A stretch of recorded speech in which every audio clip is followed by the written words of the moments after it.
Hi, I'm Max Brantley with the Arkansas Times. Thursday, July 16th, news from Arkansas. The big news was this morning. Governor Asa Hutchinson brought in an outside consultant, Paul Vincent, to talk about his study of the child welfare system in Arkansas. There was good news and there was bad news. We've made some progress. We're reducing the number of children who take antipsychotic drugs. That's one good thing. We're doing a little bit better job of getting children placed in adoptive homes, but there are a lot of problems which the governor acknowledged and says that changes need to be made. We're above average in cases of maltreatment of children in Arkansas. We're third in the country in children's deaths. That may be a reporting glitch. It may be a sign of problems, but it's certainly something that needs to be studied. There is no doubt our foster system is crisis, just as Catherine Joyce wrote for the Arkansas Times in a story 2 weeks ago in our newspaper.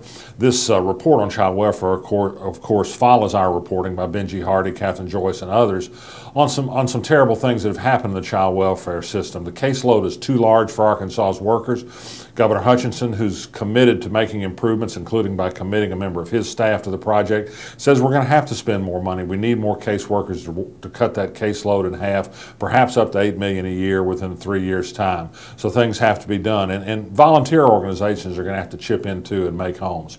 Elsewhere in the country today, not Arkansas, there's been a shooting in Chattanooga at a Naval Reserve Center and a military recruiting station. The details are still coming in as I record this. There's uncertainty about the toll. There are conflicting accounts on numbers dead and wounded, but people have been shot.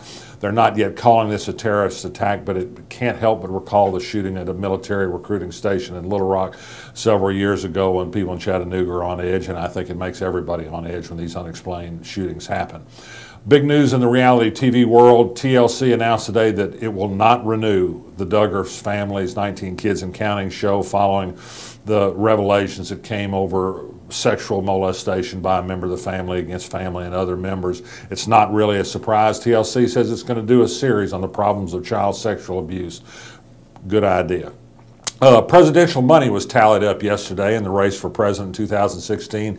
Jeb Bush led the batch. Hillary Clinton was behind him. Outside money really powered Jeb Bush. Our Mike Huckabee was well down the list with $8 million in total. Not even 10% of what Jeb Bush has raised, more than he raised 8 years ago, however, I'll say that. Central Arkansas Water, the water utility in Little Rock, objects to a U.S. government proposal to arrive at a consent decree with ExxonMobil on what to do over its pipeline break in Mayflower. Central Arkansas Water says it's only about precautions to take if there's another break. It doesn't want any more danger or pollution in the watershed. It wants the pipeline out of there. I'm not sure we'll get the government behind that.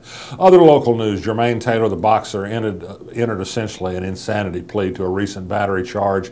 This occurred while he was in a rehab center from an earlier criminal charge, a sad story of somebody who had fame and fortune who's having a hard time now on the downside.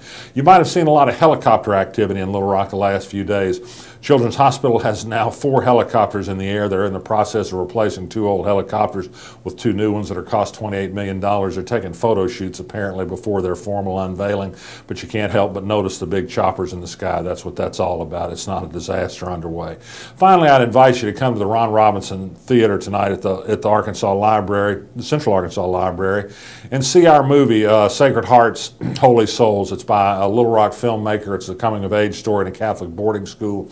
We're showing the movie, offering food and drink as a $25 head fundraiser for our Out in Arkansas, a new LGBT publication that we hope to get started to serve that community and assess Arkansas, its progress and lack of progress in the same in the days after the U.S. Supreme Court ruling. We hope you'll join us. If nothing else, they say the film is spectacular. I'm Max Brantley. I'll be back tomorrow.